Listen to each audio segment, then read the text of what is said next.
बहुत पुराने जमाने की बात है। एक छोटे से गांव में साबिर नाम का एक गरीब लोहार रहता था। उसके हाथों में ऐसी सफाई थी कि लोहे को भी मोम की तरह मोड़ देता। मगर उसकी गरीबी कभी खत्म नहीं होती थी। टूटी झोपड़ी, फटा हुआ कपड़ा और पेट भरने के लिए मुश्किल से 2 वक्त की रोटी, यही उसकी दुनिया थी।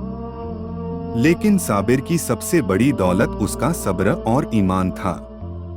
वह रोज फजर की नमाज के बाद मस्जिद के सामने बैठकर दुआ करता, या अल्लाह, अगर तूने मुझे गरीब पैदा किया है तो मुझे शिकार नहीं, शाकिर बना दे।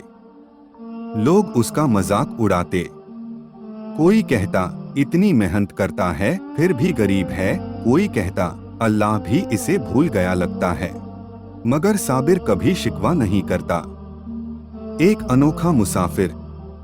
एक दिन गांव में एक अजीब सा मुसाफिर आया। फटे कपड़े, धूल भरा चेहरा और हाथ में एक पुराना ताला। वह सीधे साबिर के पास आया और बोला, ऐ लोहार, क्या तू इस ताले की चाबी बना सकता है? साबिर ने ताले को उलट पलट कर देखा। वह बहुत अजीब था। ऐसा ताला उसने कभी नहीं देखा था। उसने कहा, मैं कोशिश करूंगा, मगर यह मामूली ताला नहीं है। 3 दिन और 3 रातों की मेहनत के बाद आखिरकार साबिर ने एक चाबी बना दी। जैसे ही उसने उस ताले में चाबी डाली, ताले से हल्की सी नीली रोशनी निकली और मुसाफिर मुस्कुरा पड़ा। वह बोला, साबिर, तू सिर्फ लोहार नहीं, सब्र का सिपाही है। यह ताला दुनिया के नजरों से छुपे एक रहस्य का दरवाजा है। आज से तेरी दुआओं में ताकत होगी। लेकिन याद रख, अगर तूने इसका इस्तेमाल अपने फायदे के लिए किया तो यह ताकत छिन जाएगी। इतना कहकर वह मुसाफिर ओझल हो गया। बदलती किस्मत। अगले दिन गांव में एक बड़ी मुसीबत आ गई। काजी साहब का बेटा अचानक बीमार पड़ गया। कोई हकीम काम ना आया। साबिर को बुलाया गया। डरते हुए उसने बच्चे के सिर पर हाथ रखकर दुआ पढ़ी, या शाफी, इसे शिफा दे। और हैरानी की बात, बच्चा उठकर बैठ गया। पूरा गांव दंग रह गया। लोग कहने लगे, साबिर वली है, इसकी दुआ कबूल होती है। मगर साबिर का दिल कांप उठा। उसे मुसाफिर की बात याद थी। लालच का जाल।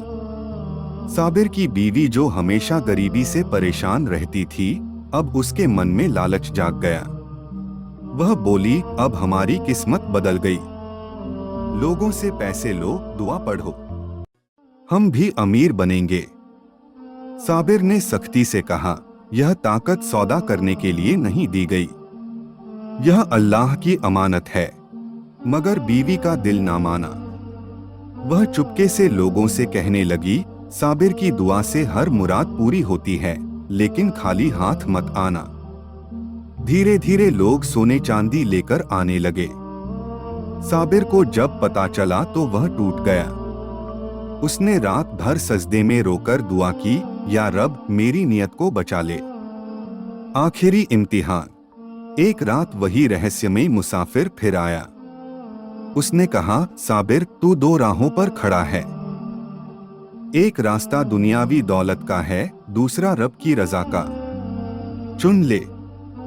साबिर बिना झिझके बोला, मैं रब की रजा चुनता हूं। तुरंत उसकी आंखों के सामने सब नूर गायब हो गया।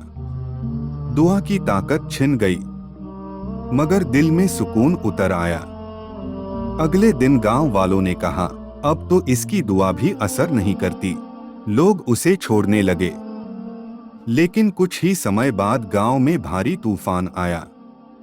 हर घर उजड़ गया, सिवाय साबिर की झोपड़ी के। लोग हैरान रह गए। तभी आसमान से आवाज आई, जिसने ताकत खोकर भी ईमान नहीं छोड़ा, वही मेरा सबसे नेक बंदा है। नतीजा, साबिर गरीब ही रहा, मगर इज्जतदार बन गया। लोग उसे कहते, दुआ वाला नहीं, सब्र वाला इंसान। और उसकी झोपड़ी आज भी इस बात की गवाही देती थी कि दोस्तों, क्या सीखा आपने? सब्र सबसे बड़ी दौलत है। दुनिया की दौलत से ज्यादा कीमती रब की रजा है।